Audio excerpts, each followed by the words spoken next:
5 tahun, ada yang 60 tahun diutang sama negara juga belum dibayar, yaitu yang di Medan kalau nggak salah, Haji Tamin kalau nggak salah gitu.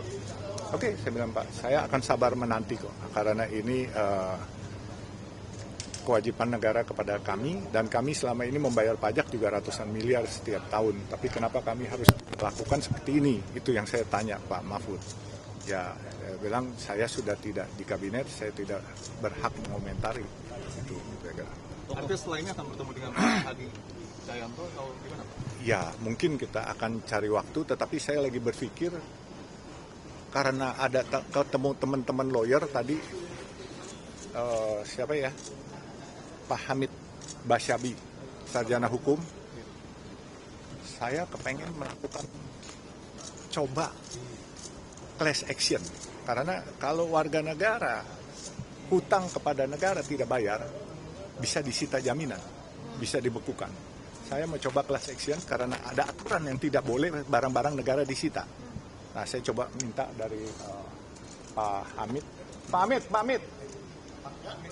Saya akan menunjuk Pak Hamid sebagai lawyer untuk mengajukan class action terhadap peraturan negara yang tidak boleh disita. Ya, jadi ada aturan ya.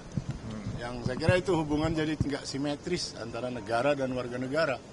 Kalau warga negara punya utang dikit diuber-uber sampai ujung dunia kan, sita barangnya diinin segala macam. Tapi kalau negara yang berutang, padahal dia sama-sama subjek hukum, nggak adil jadinya kan. Jadi kita mau uji, mungkin ada judicial review bahwa jika negara berutang kepada warga negaranya, dan itu banyak sekali.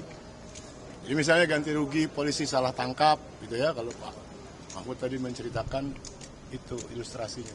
Kalau polisi salah tangkap, diganti rugi, pengadilan memutuskan bahwa polisi bersalah, dia harus ganti rugi, itu diiyakan tapi nggak dibayar. Banyak sekali kejadian itu, bukan sekedar salah tangkap ya. Ada banyak kasus lain yang intinya negara itu merugikan warga negaranya, tapi tidak dibayar. Total utang kalau negara kabarnya antara 8 sampai 10 triliun untuk banyak kasus ya.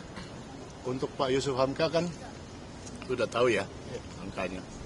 Itu sudah mau judicial review rencananya. Pak ini kan sedang mempertimbangkan ke KPK juga udah ceritakan tadi. Belum. Tadi saya udah bicara soal KPK sama beliau.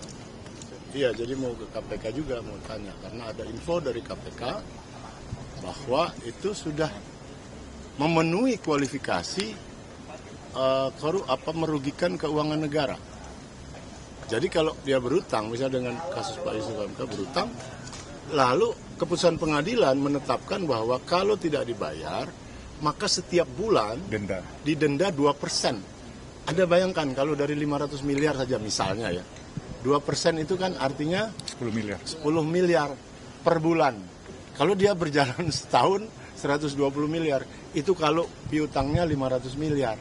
Kalau 1 triliun ya pokoknya Anda bisa hitung sendiri. Kemana duit itu dan kenapa? Kan negara jadi dirugikan karena dia harus bayar. Kalau didiamin terus, itu masuk kualifikasi merugikan keuangan negara. Pidana. Ya toh? Kan jadi pidana. Pejabat yang bersangkutan tidak membayar berarti pidana, atau memperkaya diri sendiri atau orang lain, kan begitu definisi korupsi.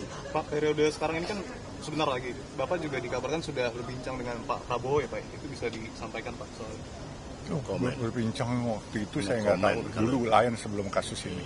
Nggak ada hubungan. Tapi akan ada perbincangan dengan pemerintahan selanjutnya karena Pak Prabowo nanti yang akan jadi. Ya, tentu saja. Kita uber terus. Tentu saja, karena kita kan melihat negara ini satu, gitu ya. Yang ngurus ganti-ganti kan begitu. Yang mengurus ganti-ganti tiap 5 tahun presidennya ganti, menteri-menterinya ganti. Tapi kan subjeknya dia tetap adalah negara. Jadi tentu saja akan diurus. Itu logis saja ya, bukan sesuatu yang luar biasa. Soal pilkada Pak. Ntar aja kita cari sesi. Habis ini kita boleh Pak, respon aja Pak soal isunya Pak. Respon sedikit Pak.